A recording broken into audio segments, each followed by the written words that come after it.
Looking pretty casual on the mountain here. Yeah. All right, guys, quiet on set. Those notes right there, is those your guys? No, they were just here when I got here. Do you want to? Take this off then for now. Thank you. Yep. All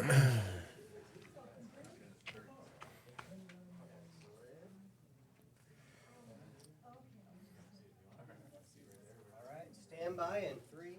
Do I actually call? In 3, 2, 1, start. Hello, my name is Seth Melota with Spotlight on Kirkwood, and I'm here today with the Civic Academy advisor, Finn Kolsrud. Thank you very much for joining us, Finn. Yeah, thank you. Thanks for having me. We're going to talk a little bit about his Civic Academy and the civic dialogue that facilitates. So I think the first question that I'm going to lead off here with is, can you give us a brief rundown of what civic dialogue is and what kind of goals they're in?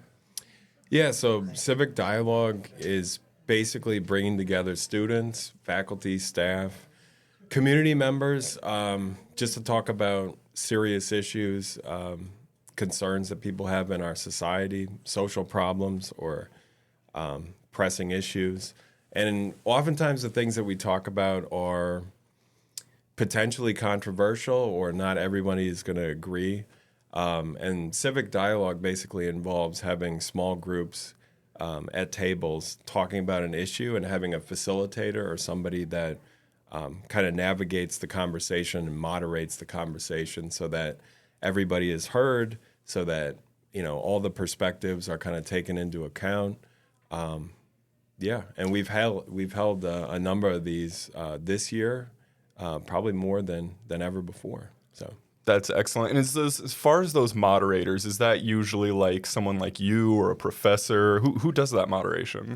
Yeah, it's an exciting thing. Actually, the students do it. So our Civic Academy students are trained in dialogue facilitation. We have a couple sessions that train the students to talk about, how to fulfill that role, how to be in that role. We even have some mock dialogues where there'll be situations where we come up with, two people that really disagree, and one person is saying, "You're wrong, you're a terrible person." Right. And the other person is, maybe arguing with them, and the moderator would have to say, we have these ground rules, the way that we're going to talk about this issue, and sort of redirect the conversation. Kind of a debate scrimmage.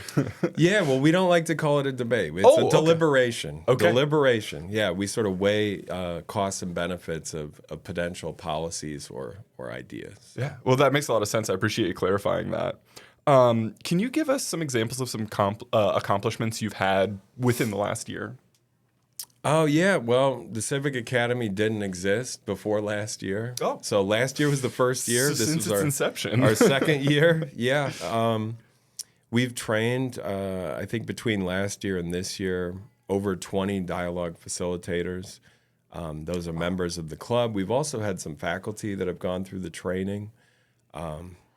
So that's been great. We've also held 4 to 5 dialogues every year about a range of topics. Recently, we had one on AI in education that was particularly interesting. Wow. Yeah. Because we had students there, we had faculty there, a lot of different perspectives as far as how AI may be transforming or changing the way we think about education and the way we want our experience to look like on campus. Excellent. And I think that leads really well into my next question, because I can imagine with how hot button of an issue that is. Everyone's got an opinion on that, right? So what are some challenges that you faced, generally, but even in that dialogue? Well, it was kind of interesting is that for that one in particular, people were very respectful as far as, opinions and perspectives, points of view that the participants had. But there were just a wide range of opinions out there. A lot of students said, hey, I don't really use AI. And that surprised some faculty. I think there are faculty out there that just thought every student was using AI for every assignment, that sort of thing.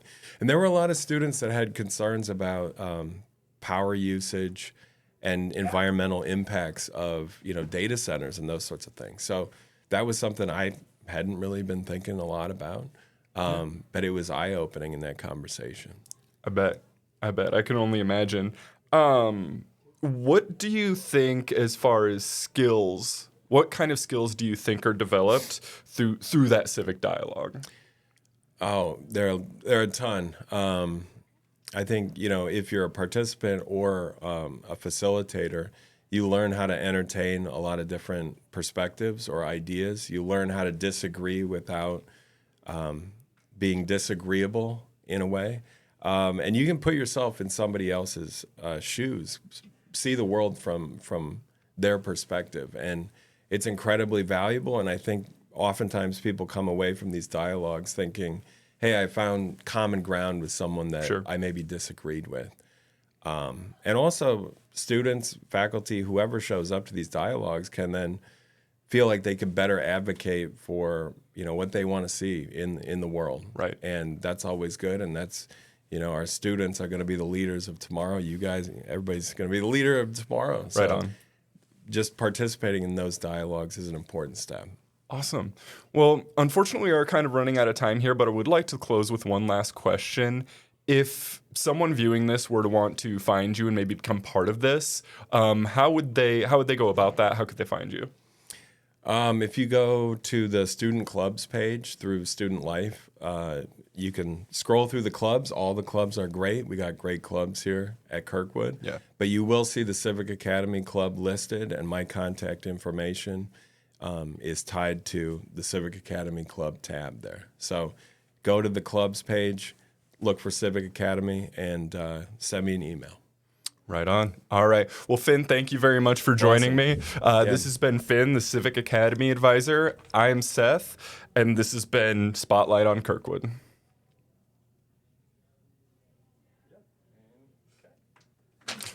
Cool. Thanks, man. That was